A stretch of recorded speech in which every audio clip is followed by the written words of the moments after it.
Hey guys, daily mini ব্লগের day 3 আজ। সকালে ব্রেকফাস্ট সন্দীপনকে দিয়ে দেওয়ার পর লাঞ্চটাও ঝটপট প্যাক করে দিলাম। চিলি সয়াবিন, আলু পটলের তরকারি আর ডিম সেদ্ধ হয়েছে। ওই দূরে ও ওয়েট করছে বাসের জন্য, আর ব্যালকনিতে দাঁড়িয়ে আমি একটুখানি পাহাড়ের ভিউ এনজয় করছিলাম।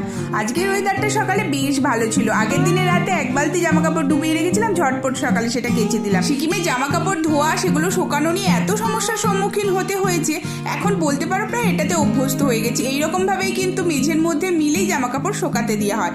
এরপর আমি টিফিনটা করে নিলাম, তারপরে একটু বাড়ির কাজকর্ম যেমন থাকে করে নেওয়ার পর বিকালবেলা কিন্তু সাজুগুজু করে রেডি হয়ে গেছি একটুখানি ইভিনিং ওয়াকের জন্য বেরোবো বলে। আর সকালে ডিম সেদ্ধ করতে গিয়ে দেখেছিলাম কুকারের রাবারটা খারাপ হয়ে গেছিলো, তো সেটা কিনে নেওয়ার পর একটুখানি পেট পুজো করে নিলাম। পাপড়ি চাট, মোমো আর ও নিয়েছিল একটা চা। সন্ধ্যেবেলা পেট পুজোটা সেরে নেওয়ার পর বাড়ি এসে দেখলাম কুকারের রাবারটা ঠিকই আছে, দোকানে একটু দনমনো হচ্ছিল। তারপরে গরম গরম চিকেন ভর্তা, ফুলকো ফুলকো রুটি আর তার সাথে মিষ্টি দিয়ে আজকে ডিনারটা শেষ করলাম। টাটা।